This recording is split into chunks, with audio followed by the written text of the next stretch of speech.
La chiacchierata è stato quello di risottolineare la nostra volontà di applicare questo doppio binario, da un lato il federalismo fiscale spinto ed essere candidarci subito ad applicarlo, dall'altro non di tranquillizzarlo, di significare qual è il nostro intendimento rispetto alla geometria variabile, al 116 della Costituzione, il che per noi significa, glielo dicevo, la grande preoccupazione che a livello nazionale ci sia qualcuno che dà interpretazioni di antagonismo tra autonomia e unità nazionale. E lui ha sottolineato anche lui questo aspetto, dice che è cruciale perché comunque la Costituzione è scritta per avere un'interpretazione federalista estrema.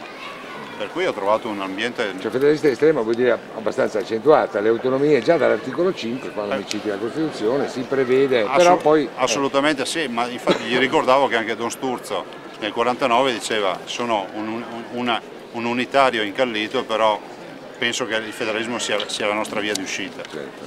E questo è il tema del quale abbiamo parlato. Lui fra l'altro ha avuto anche delle considerazioni secondo me molto positive per noi veneti, nel senso che riconferma il fatto che il tema del federalismo sia l'unica via di uscita, per cui si rende totalmente disponibile in questa nuova stagione delle riforme. Scusa, quando dici l'unica via d'uscita, in che senso? Cioè via d'uscita anche per superare l'impasse dell'economia in questa fase, per rilanciare? Assolutamente sì, considera che noi abbiamo un bilancio di 11 miliardi di euro in Regione del Veneto, noi siamo visti un po' come l'Eldorado, no, a livello nazionale, sì. E il nostro bilancio è bloccato al 95% da spese che ormai abbiamo consolidato negli anni e quindi noi abbiamo una disponibilità infinitesimale.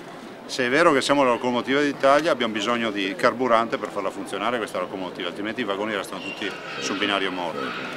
E lui si mostrava d'accordo su questa questione? Ma guarda, no? Il Presidente, chi conosce il Presidente, tu lo conosci bene, non ha mai fatto il mistero del fatto di aver avuto il coraggio in molte occasioni di avere posizioni anche dure nei confronti del Sud rispetto ad esempio a temi quali il senso di responsabilità, e altrettanto dure nei confronti del Nord, richiamando il Nord al non egoismo. Certo.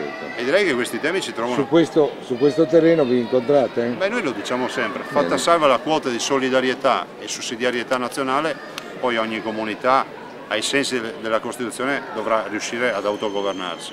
Però mi interessa sottolineare questo aspetto che è il punto cruciale: non c'è antagonismo tra autonomia e unità nazionale. Per noi il processo che abbiamo in mente dal Veneto è un processo centripeto e non centrifugo.